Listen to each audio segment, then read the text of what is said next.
So the date is October 24th. It's about 9:30 a.m. Anyway, what I would like to accomplish is a stove that we can cook on, that heats our floor,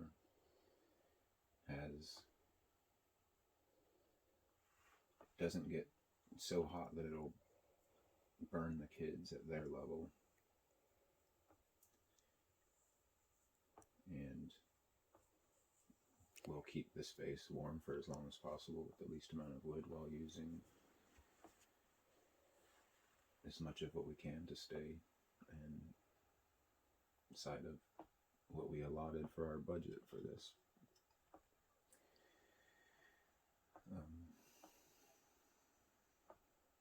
And I don't know yet what that's going to look like. I would like to do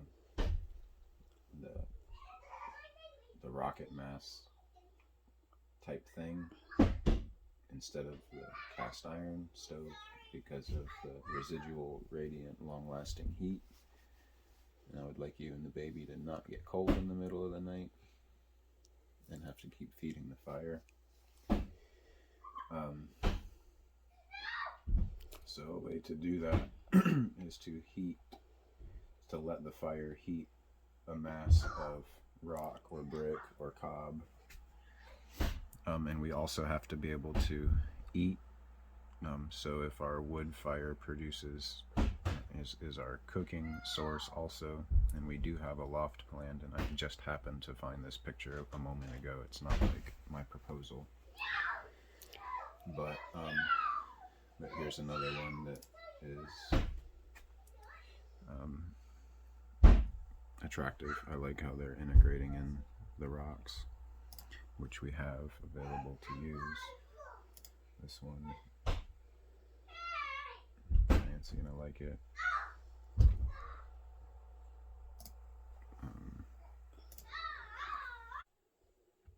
These are links to other people's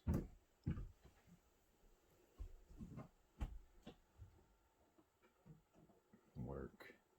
I've been researching. I discovered a distinction called the bell stove, and after reading through it, what I realized is Craig and Tasha's version has a bell integrated in. It's like it's a little different than what most of these are showing, but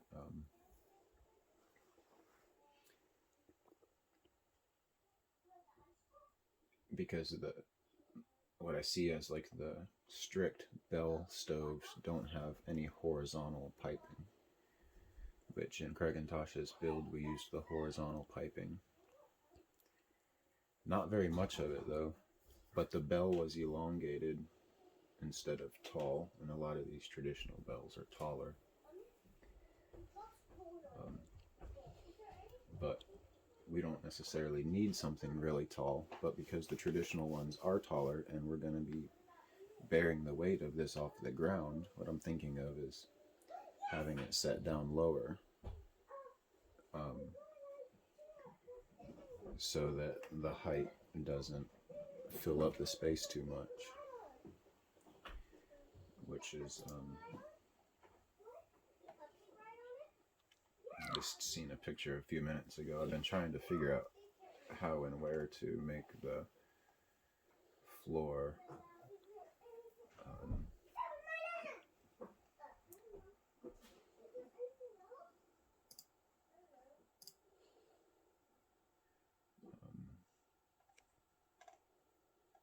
to lower the floor to be able to integrate the stove in. I've seen a picture a little bit ago, but so you've been are you putting the Yome in the 3D modeling so that you can model it out of like where it's going to go in relative to everything else in this space? Well, right now in the model I still have only that traditional wood stove in there. Okay, can you show the walls?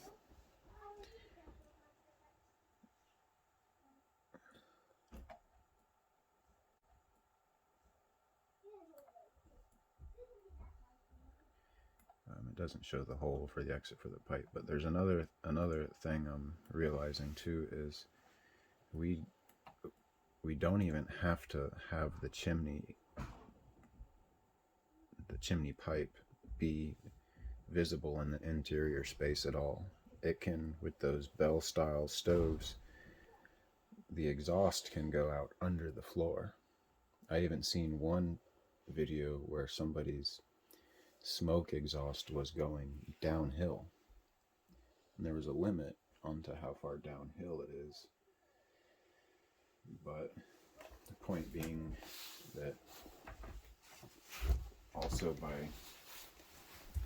by getting away from the super hot big cast iron surface that would be like unsafe for the kids to touch and be around, and takes up floor space that's not usable, but we have to create this large gap to the wall so that we don't damage the fabric wall.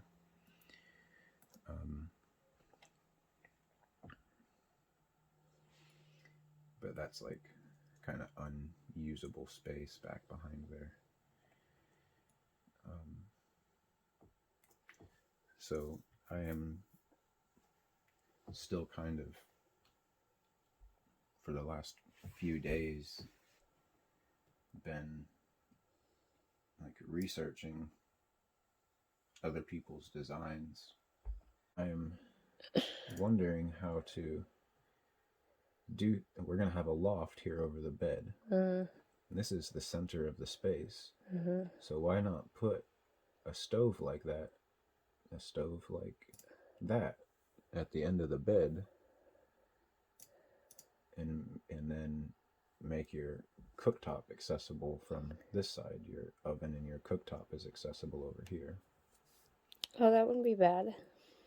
And we don't need a chimney pipe inside the interior space, because these things allow you to exhaust down low.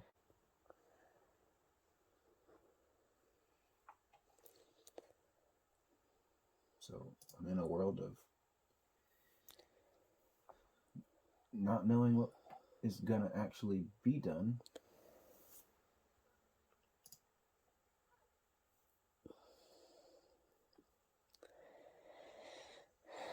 Or we could just put a regular wood stove in there and not build this whole Rocketmass stove. You could do that, and then you're still feeding it 3 times through the middle of the night. And when you do feed it, it gets really hot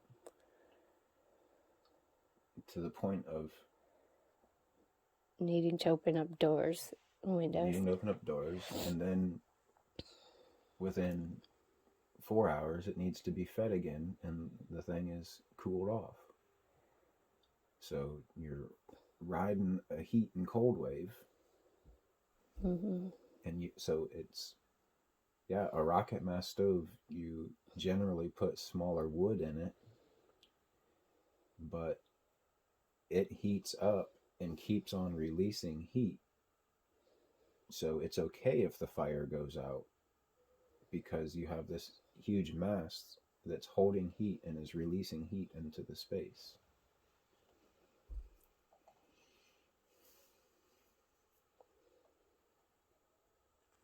And it burns less wood, and somebody's got to bring wood to the fire. So if you can bring small sticks to the fire instead of big sticks, it makes it possible for kids to even do firewood chore, because you walk up there to those hemlocks and you burn those hemlock twigs. That's about as good as it gets.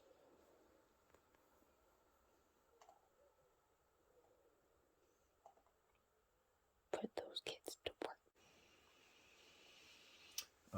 I've also been looking up, that one I was wanting to maybe buy, but these are called a heat exchanger. So this would be how we would plumb in for our hot water. You put that right in the fire place, Dang.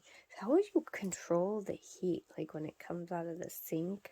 Like, how will we not burn ourselves? You'd have a hot and cold mix. See, I like this because that looks stainless steel. $400 though. But if that thing was put inside the burn place, the fire goes past that and there's water filled inside of it. And it heats the water and then your water circulates. But I'm told also that I need, because that hot water is going to expand, we need a tank for it to expand into so that it doesn't blow up the pipes. And we do have that water tank down in the basement that might be good to use, but we also need 2 different tanks, one for our drinking water and one for our drinking or bath or sink, and then a different one for the water that circulates in the floor. So we have a tank in the basement, which I don't know yet if its design makes it better for one function over the other. I found that, which is sold already. It was pressurized well tank,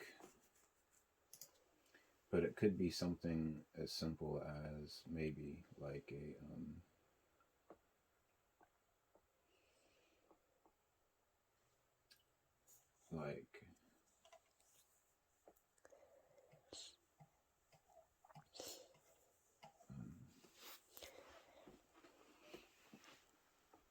I don't know, maybe one of those like that well tank was probably it. It was just bigger, but maybe it could be like 1/2 that size, like a 20-gallon well tank, because they have, I think they probably have well, maybe not built in, like this one had a pressure release valve plumbed into it down here. But we need a pressure release valve and we need a place for the water to expand into. So I don't know that it needs a diaphragm. That's what I was getting to, is a lot of these well tanks have diaphragms in them, which is like some kind of rubber thing, like a balloon type thing. And those actually create the pump effect that fills up with pressurized water and expands that balloon, and then that balloon contracts because the pressure of the stretch of that exceeds the pressure of the water coming in, so it contracts and pushes water out. But we don't need that pumping action, we just need the space for the heated water to expand into.